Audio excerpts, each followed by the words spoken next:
Hello प्यारे बच्चों, स्वागत है आप सभी का आपके अपने प्यारे से यूट्यूब चैनल इंस्पायर स्टडी पर। सो माय डियर स्टूडेंट, आज हम इस वीडियो में चैप्टर नंबर 4 जो केमिस्ट्री क्लास 12 के लिए है उसके मोस्ट इम्पोर्टेंट सवालों को लेकर आए हैं। तो सवाल बहुत ही कम है, ज़्यादा बड़ी वीडियो नहीं होगी क्योंकि इसमें ज़्यादा इम्पोर्टेंट नहीं है। तो चलिए शुरुआत करते हैं और देख लेते हैं इसका आज वीडियो का पहला सवाल। इसमें कह रहा है संक्रमण तत्व क्या है, इन्हें संक्रमण तत्व क्यों कहते हैं। यानी कि आपको परिभाषा भी देनी है, इसका कारण भी बताना है कि इसको क्यों कहा जाता है। इसमें लिखा है ऐसे तत्व जिनका इलेक्ट्रॉनिक विन्यास करने पर अंतिम इलेक्ट्रॉन बाह्य कोश के डी कक्षक में भरते हैं उन्हें डी ब्लॉक के तत्व कहते हैं।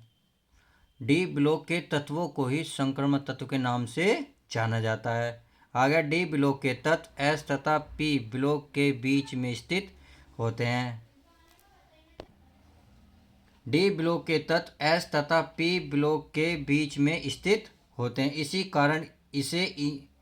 कारण से इन्हें संक्रमण तत्व कहा जाता है। यानी कि ये तो इसका कारण रहा और ये इसकी परिभाषा रही। तो आसान है, कोई सी टफ नहीं है। तो क्वेश्चन नंबर देखते हैं 2 क्या कहता है।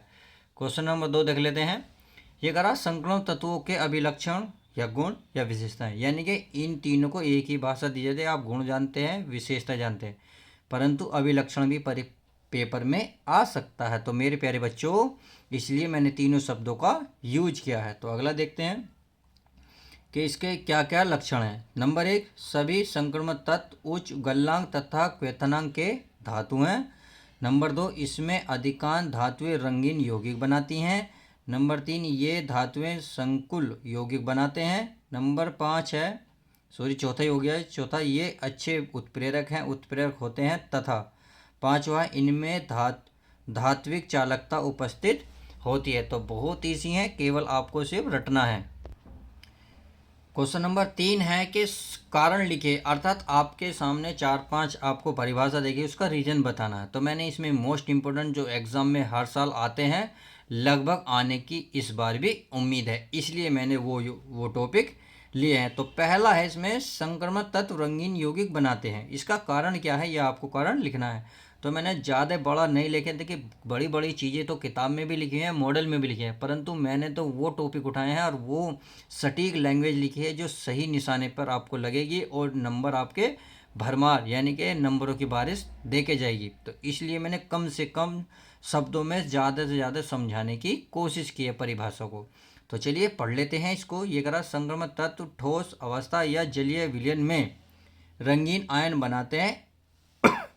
इसका कारण यह है कि जब संक्रमण धातु आयन पर श्वेत प्रकाश पड़ता है तो अपूर्ण कक्षकों में उपस्थित अयुग्मित इलेक्ट्रॉन प्रकाश का अवशोषण करके निम्न ऊर्जा वाले कक्षक से उच्च ऊर्जा वाले कक्षक में चले जाते हैं। तो बहुत ईजी है, आप समझ गए होंगे, क्योंकि देखिए सब हिंदी है, ज़्यादा समझाने की इसमें ज़रूरत नहीं है, इसलिए मैं ज़्यादा समझा नहीं रहा हूँ। तो अब अगला देख लेते हैं, सेकंड पॉइंट।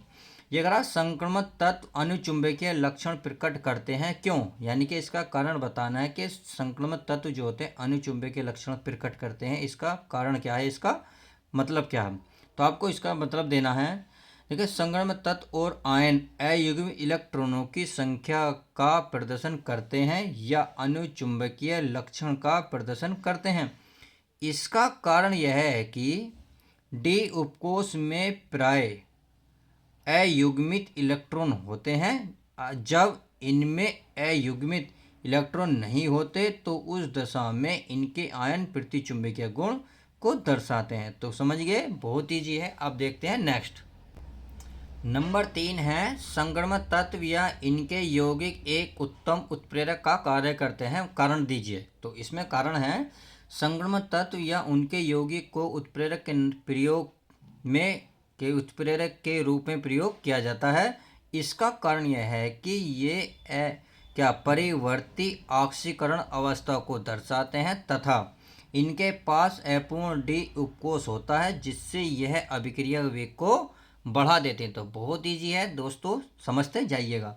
अगला इसमें क्वेश्चन नंबर 4 है संक्रमण तत्व परिवर्ती ऑक्सीकरण अवस्था दर्शाते हैं। तो इसमें पढ़ लेते हैं। ये कह रहा है संक्रमण तत्व परिवर्ती ऑक्सीकरण अवस्था दर्शाते हैं क्योंकि डी कक्षकों तथा एनएस कक्षकों की ऊर्जा में अधिक अंतर नहीं होता है, जिसके कारण संक्रमण तत्वों में से आंतरिक कोश के इलेक्ट्रॉन आसानी से निकल जाते हैं और ऑक्सीकरण अवस्था की संख्या बढ़ा देते हैं। तो कैसी लगी परिभाषा? इजी है ना, कोई वैसी बड़ी बात नहीं है। तो चलिए क्वेश्चन नंबर आप 4 देख लेते हैं। हमने कारण लिख दिया है। अब देखते हैं क्वेश्चन नंबर 4। ये कह रहा अतः संक्रमण तत्व क्या है? अंततः संक्रमण तत्व क्या है? तो इसकी परिभाषा है ऐसे तत्व जिनका इलेक्ट्रॉनिक विन्यास करने पर अंतिम इलेक्ट्रॉन डी उपकोश में प्रवेश करते हैं उन्हें एफ ब्लॉक के तत्व या अंतः संक्रमण तत्व कहते हैं। इनमें 2 श्रेणियां होती हैं जिन्हें 4F या 5F या लेथेनॉइड या एक्टिनॉइड के नाम से जानते हैं। दोनों श्रेणियों में 14 तत्व होते हैं। अब क्वेश्चन नंबर देखिए 5 देखिए, बहुत ईजी है। ये कहा संक्रमण तत्वों एवं लेथेनॉइड के गुणों में समानता लिखिए। तो इसमें है पहला, सभी संक्रमण तत्व तथा लेथेनॉइड धातु होते हैं, यानी कि सभी जितने भी संक्रमण तत्व होंगे और लेथेनॉइड क्या होंगे? धातु होंगे। इनके अगला है इनके गलनांक व क्वथनांक सामान्यतः उच्च ताप पर होते हैं, यानी कि किनके? संक्रमण तत्व के और लेथेनॉइड के जितने भी गलनांक और क्वथनांक होंगे क्या होंगे? सामान्यतः उच्च ताप पर होते हैं, यानी कि उच्च होते हैं। अगला है तीसरा, इनके अधिकांश आयन अनुचुंबकीय होते हैं। अगला है इनके अधिकांश यौगिक व आयन रंगीन होते हैं। अगला है संक्रमण तत्व तथा लेथेनॉइड तत्व दोनों ही संकुल यौगिक बनाते हैं। और लास्ट पॉइंट है इसका, संक्रमण तत्वों के समान लेथेनॉइड भी मिश्र धातुओं का निर्माण करते हैं। वीडियो आपको कैसी लगती है? ज़्यादा इस चैप्टर में ज़्यादा कुछ नहीं था, इसलिए मैंने ज़्यादा वीडियो नहीं बनाई। बस इस वीडियो में बस इतना ही। तो मिलते हैं नेक्स्ट वीडियो के साथ।